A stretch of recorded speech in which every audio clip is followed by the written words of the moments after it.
Hello बच्चों, क्या हाल चाल। आई होप आप लोग बढ़िया होंगे और मैं भी एकदम बिंदास। तो इस वीडियो में हम लोग देखने वाले हैं पाइथागोरस थ्योरम के बारे में, या जिसको हम पाइथागोरस प्रॉपर्टी भी बोलते हैं। आप क्लास 7th में है या 8th में है, 9th में है या 10th में है, तो ये वीडियो डेफिनेटली आपके लिए है। अगर पाइथागोरस थ्योरम या पाइथागोरस प्रॉपर्टी की स्टेटमेंट याद करने में दिक्कत होती है, या फिगर बनाने में दिक्कत होती है, या क्वेश्चन सॉल्व करते समय आपको रूट सॉल्व करने में दिक्कत होती है, तो मेरे भाई आपकी जितनी भी कंफ्यूजन है इस वीडियो में हो जाएगी फिनिश। बस आप इस वीडियो को अंत तक देखिएगा बिना स्किप करते हुए। तो चलिए बिना देरी के इस लेक्चर की करते हैं शुरुआत। एक एक डिटेल जहां पर भी आपको दिक्कत आती है, रूट सॉल्व करने में, स्क्वायर सॉल्व करने में, फिगर बनाने में, सब कुछ इस वीडियो में कवर किया जाएगा मेरे भाई। बस अगर आप पहली बार इस चैनल पे आए हो तो चैनल को सब्सक्राइब कर दीजिए, वीडियो को लाइक कर दीजिए और अपने दोस्तों में शेयर कर दीजिए। तो चलिए हम शुरू करते हैं इस वीडियो को। तो पहली चीज आती है मेरे भाई कि स्टेटमेंट क्या होता है। स्टेटमेंट कुछ तो ये है आपका स्टेटमेंट। अब हम देख लेते हैं कि इस स्टेटमेंट का मतलब क्या है। इसमें लिखा है कि इन अ राइट एंगल्ड ट्रायंगल।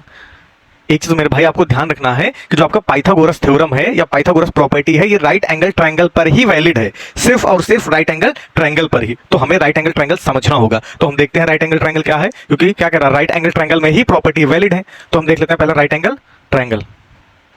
ये हमने एक बना दिया राइट एंगल ट्रायंगल। मान लीजिए इस साइड की इसका नाम है ए बी सी। हमने एक ट्रायंगल बनाया है ए बी सी, जो कि राइट एंगल ट्रायंगल है। अब ध्यान से देखिए, राइट एंगल कहां पर है, बी पर। ये क्या हमारा राइट एंगल, ठीक है ना, ये हमारा राइट एंगल है। ओके भैया, तो हमने बना लिया है। क्वेश्चन कह रहा था, हाँ स्टेटमेंट में क्या था पहले, इन अ राइट एंगल ट्रायंगल। तो हमने एक राइट एंगल ट्रायंगल बना लिया है ए बी सी। अब क्या कह रहा है कि the square of the hypotenuse. तो हमें ये समझना पड़ेगा हाइपोटेनस क्या है। ध्यान से देखिए, कोई भी राइट एंगल ट्रायंगल होगा, उसमें जो राइट एंगल होगा और उसके जस्ट जो सामने साइड होगी, उसी को हम क्या बोलते हैं, हाइपोटेनस बोलती है। तो उसी को हम क्या बोलते हैं, हाइपोटेनस बोलते हैं। तो ध्यान से देखिए, यहाँ पे जो एंगल आपका बी है, यही आपका राइट एंगल है, और इसी के सामने आपकी जो साइड है वो क्या है, एसी साइड है। तो एसी साइड कैसी साइड है, ये हाइपोटेनस साइड है। हाइपोटेनस राइट एंगल के सामने जो साइड होती है उसे हम बोलते हैं हाइपोटेनस, ठीक है। और ये चीज आपको याद रखना पड़ेगा, जो हाइपोटेनस है यही लॉन्गेस्ट साइड होती है। किसी राइट एंगल ट्रायंगल में सबसे लंबी साइड कौन सी होती है, हाइपोटेनस। अब बात करते हैं कि लेग्स क्या है। जैसे वहां पे दिया गया है ना कि is equal to the sum of the squares on the legs. Legs मेरे भाई कुछ नहीं होता। ध्यान से देखिए, इस एंगल से, ध्यान से देखिए, ये एंगल है ना, इस एंगल से जो लगी हुई साइड्स हैं कौन कौन सी है, एक तो बीसी है, दूसरा एबी है। तो जो आपकी नीचे साइड होती है उसको हम बोलते हैं बेस। जो आपकी नीचे वाली साइड है उसको क्या बोलते हैं, बेस। और ये वाली जो साइड है एबी, इसको हम बोलते हैं परपेंडिकुलर।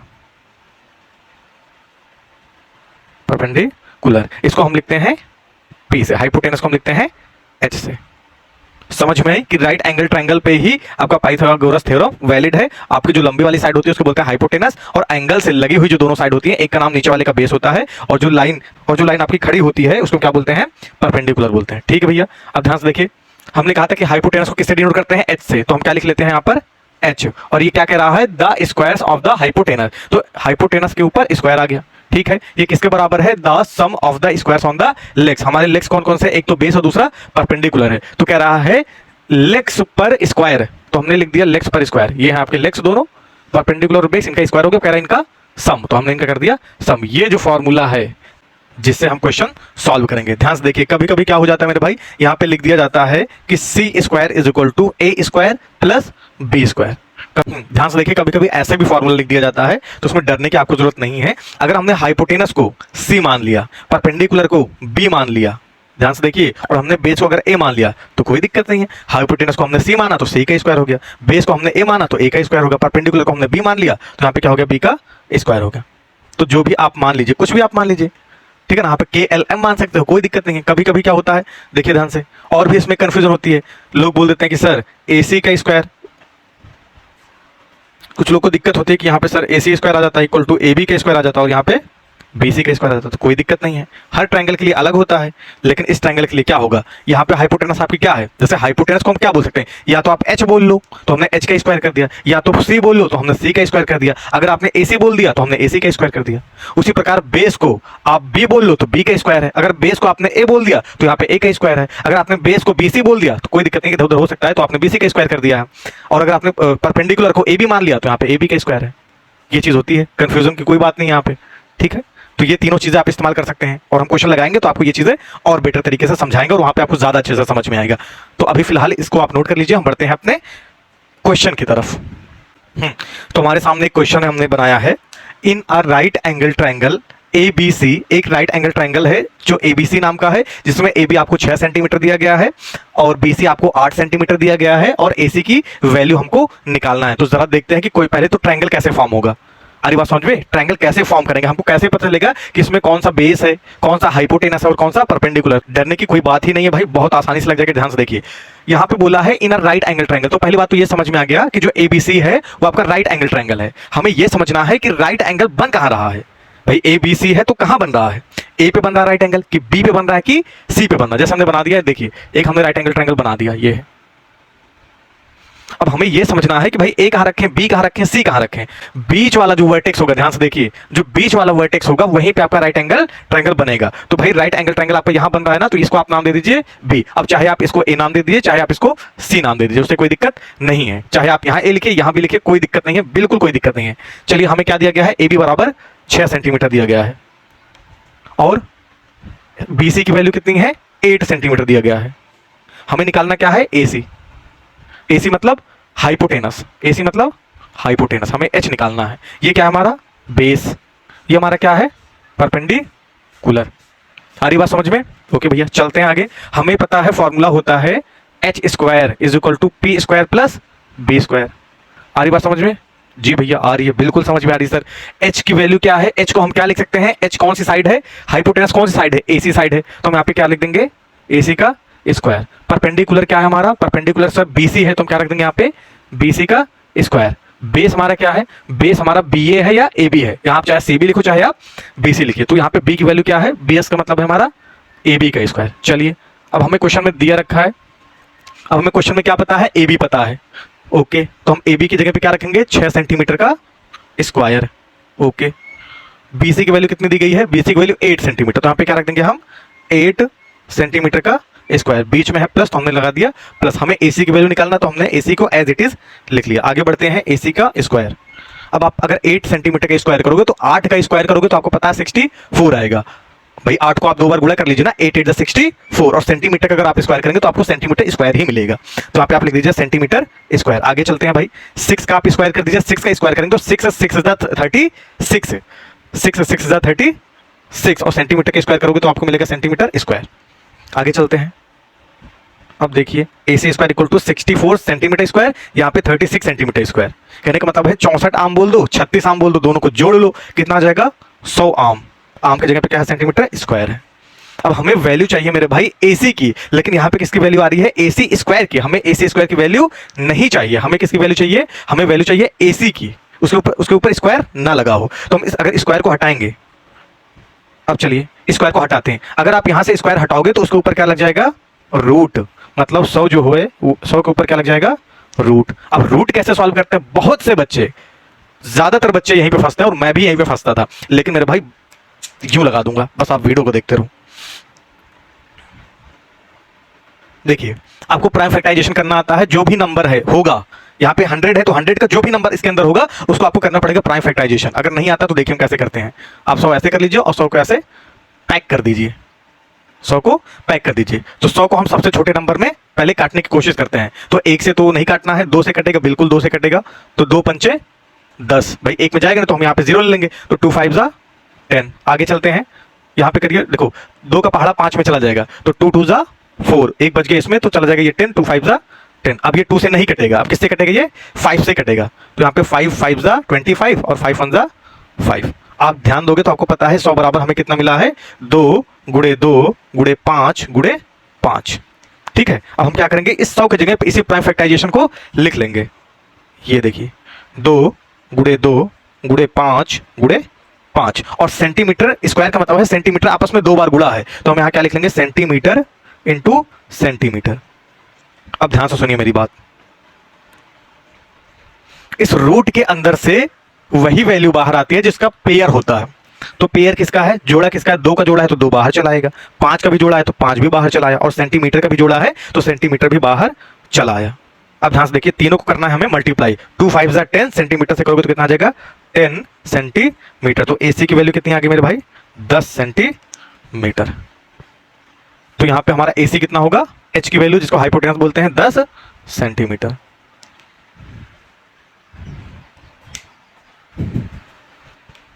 भाई ये दूसरा क्वेश्चन है, तो दूसरा क्वेश्चन हम लोग ध्यान से पढ़ते हैं। लिखा है इन are right angle triangle P Q R. आपके हमारा ट्रायंगल क्या नाम है? ट्रायंगल का नाम है P Q R, right angle triangle है। राइट एंगल एट, यहां रहेगा एट क्यों, आपके उसने बोल दिया है क्वेश्चन में, कभी कभी बोल देता है कि राइट एंगल एट क्यू या एट पी या एट आर रहेगा। एट का मतलब होता है पर, है ना। तो आपकी राइट एंगल जो हमारा बनेगा वो किस पे बनेगा? क्यू पे बनेगा। क्या दिया गया है? दिया गया है पी आर की वैल्यू 12 है, पी की वैल्यू 6 है, हमें निकालना है क्यू आर निकालना है। चलिए पहले हम ट्रायंगल बना लेते हैं, ट्रायंगल बना लेते हैं भाई। चलिए ये हमारा हो गया ट्रायंगल। राइट एंगल किस पे है? राइट एंगल क्यू पे है। तो ये हमारा राइट एंगल, और राइट एंगल किस पे है? क्यू पे। तो यहाँ क्यू कर दीजिए, चाहे पी यहाँ पे करिए, चाहे आर यहाँ पे करिए, कुछ भी कर सकते हैं। मैं पी यहाँ पे कर दे रहा हूँ, आर यहाँ पे कर दे रहा हूँ, कोई दिक्कत नहीं है। ठीक भैया, हमें क्यू आर निकालना है बस किसी तरीके से। अरे भाई अगर मैं आर यहाँ पे कर दूं, पी यहाँ पे कर दूं तो कोई दिक्कत नहीं है ना। हमें निकालना क्या है? क्यू आर ही निकालना है। तो क्यू आर यहाँ चला गया या तो यहाँ चला गया, आपकी हाइपोटेनस नहीं बदलेगी, आपकी हाइपोटेनस नहीं बदलेगी। ठीक है ना, पी आर था अभी भी पी आर है। अगली बात सुन में, चलिए अब हम निकालते हैं, फॉर्मूला लिखते हैं। फॉर्मूला क्या हमारा? फॉर्मूला है h square equal to p square plus b square. Okay, h का मतलब क्या है? यहाँ पे हम रख लेते हैं क्यू आर की वैल्यू है नहीं पता, इसी को हमको निकालना है। पी आर की वैल्यू कितनी है? 12 सेंटीमीटर। पी क्यू की वैल्यू कितनी है? 6 सेंटीमीटर। कोई दिक्कत नहीं है भाई। पी क्यू अगर ये पी यहाँ पे होता तो पी क्यू यहाँ पे हो जाता, ये 6 इधर चलाता, ये उधर चला जाता, ये भी क्यू आर होता। तो उसमें आप पी किसी का भी नाम रख दो, आर किसी का भी नाम रख दो, कोई दिक्कत नहीं है। बस आपको ध्यान रखना है कि क्यू अगर बोला है 90 डिग्री है तो आपको क्यू को 90 डिग्री करना पड़ेगा। ठीक है ना, जैसे ये है यहाँ पे, वरना खेल खराब हो जाएगा। उसी को आप सेट कर लोगे, सब कुछ आसानी से लग जाएगा। एच की वैल्यू कितनी है? 12, तो हम यहाँ पे रखते हैं 12 सेंटीमीटर का स्क्वायर। पी मतलब है परपेंडिकुलर कितना है हमारा? P Q. और पी क्यू की वैल्यू कितनी है? सॉरी पहले हम क्या रख देते हैं, हाँ एच की वैल्यू हमारी कितनी है? P R. एच की वैल्यू कितनी है? P R. तो हम यहाँ पे क्या रखेंगे? पी आर का स्क्वायर। परपेंडिकुलर कितना है? पी क्यू है, तो हम यहाँ पे रखेंगे पी क्यू का स्क्वायर। और बेस हमारा क्या है? क्यू आर है, तो यहाँ पे हम रख देंगे क्यू आर का स्क्वायर। कुछ लोग क्या होता है डायरेक्ट वैल्यू पुट कर देते हैं, मतलब ये सब साइड नहीं पुट करते हैं, तब भी सही है, बस एक स्टेप आपका कम हो जाता है। आगे ध्यान से देखिए, पी आर, तो पी आर हमारा कितना है? 12 सेंटीमीटर का स्क्वायर। आगे चलते हैं, पी क्यू, हमारा पी क्यू है 6 सेंटीमीटर, तो यहाँ पे हो जाएगा 6 सेंटीमीटर का स्क्वायर। और यहाँ पे है क्यू आर को हमें निकालना है, तो क्यू आर का स्क्वायर ऐसे ही रहेगा। ध्यान से देखिए, अब ये हमें लेग्स में से निकालने हैं, मतलब एक लेग पता है, दूसरा लेग निकालना है, और हमको हाइपोटेनस पता है। देखिए 12 का अगर आप स्क्वायर करेंगे तो आता है 144, और सेंटीमीटर स्क्वायर का मतलब होता है सेंटीमीटर का स्क्वायर ही रह जाएगा। आगे 6 का स्क्वायर भी हम पीछे बताया तो कितना आएगा? 36, और ये सेंटीमीटर का स्क्वायर प्लस क्यू आर का स्क्वायर। हमें क्यू आर की वैल्यू निकालनी है, तो भाई यहाँ पे जो भी चीजें हैं, जो भी नंबर रहता है, हम उसको इक्वल के उस पार लेके जाते हैं। तो ध्यान से देखिए, ये है 36 सेंटीमीटर का स्क्वायर, इसको अगर हम इस पार लेके आएंगे तो हो जाएगा 144 सेंटीमीटर का स्क्वायर माइनस 36 सेंटीमीटर का स्क्वायर, और इधर रहेगा आपका क्यू आर का स्क्वायर। अब देखिए 144 में से आपको माइनस करना पड़ेगा 36, तो आप 4 में से 6 तो माइनस नहीं करोगे, तो एक कैरी ले लेगा, तो हो जाएगा 14 में से 6 गया, इधर आ जाएगा 8, यहाँ पे बचा है 13, 13 में से 3 गया, हो गया 10। यहाँ पे सेंटीमीटर, यहाँ पे सेंटीमीटर, तो यहाँ पे हो जाएगा आपका सेंटीमीटर का स्क्वायर। भाई आम में से आम को घटाओगे तो आम ही मिलेगा आपको, तो हो गया आपका क्यू आर का स्क्वायर। लेकिन हमें वैल्यू किसकी चाहिए? हमें वैल्यू चाहिए क्यू आर की, क्यू आर स्क्वायर की वैल्यू नहीं चाहिए, तो ये हमारा आंसर नहीं है, हमें आगे भी करना पड़ेगा। समझ रहे? क्योंकि यहाँ पे क्यू आर चाहिए, स्क्वायर को हम क्या करेंगे? उधर शिफ्ट करेंगे। देखिए ध्यान से, अब क्यू आर अगर इधर जाएगा तो क्या बन जाएगा? रूट, तो हम लिख रहे हैं q r equal to under root 108, और क्या है? सेंटीमीटर का स्क्वायर। अब आपको पता है कि हम 108 का क्या करेंगे? Prime factorization. अब 108 का आपको करना पड़ेगा प्राइम फैक्टराइजेशन, कहीं भी कर लीजिए, जैसे ये मैं यहाँ कर ले रहा हूँ ऐसा। हाँ, अब हम प्राइम फैक्टराइजेशन करते हैं भाई। 108 का 2 5 जा 10, और यहाँ 4 बचा है, 2 4 जा 8। आगे चलते हैं, 2 2 जा 4, एक इसमें चला गया, 2 7 जा 14, 2 से कटेगा नहीं, 3 से कटेगा, 3 9 जा 27, फिर 3 से कटेगा, 3 3 जा 9, फिर ये 3 से कटेगा तो 3 1 जा 3। अब देख लीजिए 108 का प्राइम फैक्टराइजेशन आ गया 2 × 2 × 3 × 3 × 3। तो हम यहाँ पे क्या रख देंगे? यहाँ पे हम रखेंगे 2 × 2 × 3 × 3 × 3, और यहाँ पे हो जाएगा सेंटीमीटर का स्क्वायर। ओके, और सेंटीमीटर स्क्वायर का मतलब क्या होता है? Centimetre into centimetre. अब हमने आपको बताया है कि रूट के अंदर से वही वैल्यू बाहर आती है जिनका पेयर होता है। तो यहाँ पे 2 है, यहाँ पे 3 है, तो इनको आप निकाल लीजिए। एक 2 बाहर निकल गया, एक 3 बाहर निकल गया, और ध्यान से देखो आपका सेंटीमीटर भी बाहर निकल जाएगा, लेकिन कौन बच गया? आपका बेचारा 3 फंस जाएगा, तो उसको वहीं पे आप रहने दीजिए। रूट के अंदर 3 आपका ऐसे पड़ा रहेगा। ओके भैया, चलते हैं आगे। Q r is equal to 2×3 = 6 और सेंटीमीटर से गुणा करोगे हो जाएगा 6 सेंटीमीटर और रूट में आपका आंसर आ जाएगा 3। अभी भी ये ऐसे लिखने का तरीका नहीं होता, ये स्टैंडर्ड तरीका नहीं है लिखने का। 6 सेंटीमीटर रूट 3 ऐसे नहीं लिखा जाता है, इसको ऐसे लिखेंगे। कैसे? बस थोड़ा सा चेंज कर देंगे। आपको पता है यूनिट को हम बाद में लगाते हैं, तो इसको हम लिखेंगे 6 और √3 और यहाँ पे सेंटीमीटर। ये है आपका आंसर। तो क्यू आर की वैल्यू कितनी आ गई आपकी? 6√3 सेंटीमीटर। आई होप मेरे भाई समझ में आ रहा होगा आपको। ये क्वेश्चन नोट कर लीजिए, आगे बढ़ते हैं। तो ये हमारा तीसरा क्वेश्चन है जिसमें राइट एंगल ट्रायंगल दिया गया है। आपके हमने लिखा है, आपने बना दिया। इन are right angle triangle KLM, KL की वैल्यू 11 सेंटीमीटर, इसका नहीं रहेगा सेंटीमीटर रहेगा। KL की वैल्यू क्या है? 11 सेंटीमीटर है और LM की वैल्यू क्या है? 1 सेंटीमीटर, 1 सेंटीमीटर है और KM की हमें वैल्यू निकालना है। तो देखिए कैसे निकालते हैं। पहले हम ट्रायंगल बना लेते हैं। KLM ट्रायंगल है, तो हमने आपको बताया है कि अगर ऐसा दिया रहता है तो आपका राइट एंगल कहां बनता है? L पे बनेगा। ठीक है, तो यहाँ पे हम L लिख लेते हैं। अब K और आप M कहीं भी लिख लो, मैं K यहाँ पे लिख ले रहा हूँ, M यहाँ पे लिख ले रहा हूँ, उससे कोई फर्क ज्यादा नहीं पड़ता क्वेश्चन पे। K L की वैल्यू दी गई है 11, हमने लिख लिया 11 सेंटीमीटर। LM की वैल्यू कितनी है? 1 सेंटीमीटर, तो हमने लिख लिया 1 सेंटीमीटर। हमें निकालना क्या है? MK का मतलब हाइपोटेनस निकालना है हमें। तो चलिए लिखते हैं question. h² is equal to PK² plus BK²। h क्या है? MK, तो MK का square is equal to P आपका क्या है? ML है, तो ML का स्क्वायर और B की वैल्यू क्या है? LK है, तो यहाँ पे क्या हो जाएगा? LK का स्क्वायर। तो यहाँ पे लिखिए MK का स्क्वायर। अब यहाँ ML की वैल्यू कितनी दी गई है? ML कहाँ पे है? ML ये है। अब कहोगे सर मैंने जानबूझ के उल्टा लिखा है, यहाँ कहोगे सर ML है, यहाँ तो LM है, उससे कोई फर्क नहीं पड़ता। ठीक है, यहाँ पे लिखिए 1 सेंटीमीटर का स्क्वायर। सिमिलरली ये LK है, KL कहाँ? ये है 11, तो यहाँ पे रखिए 11 सेंटीमीटर का स्क्वायर। हो गया आपका MK का स्क्वायर इज इक्वल टू 1 का स्क्वायर करोगे भाई, अगर आप 1 को 1 से गुणा करोगे तो 1 ही आएगा। 1 1 ज़ा 1, तो यहाँ पे 1 1 ज़ा 1 सेंटीमीटर का स्क्वायर करोगे सेंटीमीटर स्क्वायर, यहाँ पे हो जाएगा 11 1 2 1 सेंटीमीटर का स्क्वायर। आगे चलते हैं। ये आपका आ गया MK का स्क्वायर इज इक्वल टू 121 और ये 122 सेंटीमीटर का स्क्वायर। अब हमें वैल्यू किसकी चाहिए? हमें वैल्यू चाहिए MK की वैल्यू, तो इस स्क्वायर को उधर हम शिफ्ट करेंगे। अगर ये स्क्वायर उधर जाएगा तो क्या बन जाएगा? रूट, तो 122 सेंटीमीटर का स्क्वायर। चलिए अब हम क्या करेंगे? 122 का हम कर देंगे प्राइम फैक्टराइजेशन, तो 122, 2 6 ज़ा 12, 2 1 ज़ा 2, यही है ना?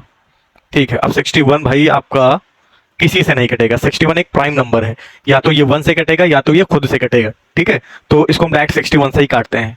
तो 61 1 ज़ा 61, तो 122 इज इक्वल टू 2 × 61, ये है। तो 122 की जगह पे हम क्या रखेंगे? 260, 2 × 61 और यहाँ पे है सेंटीमीटर इंटू सेंटीमीटर।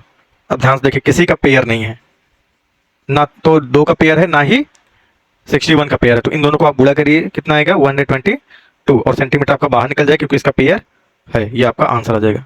मैं इस क्वेश्चन में ये सिखाने की कोशिश कर रहा हूं, मैंने 3 क्वेश्चन लिए 3 तरीके से।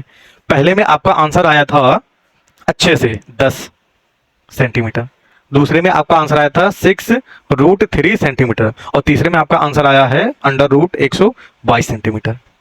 तो हाँ, बिल्कुल पॉसिबल है, आपके इस प्रकार के आंसर आ सकते हैं।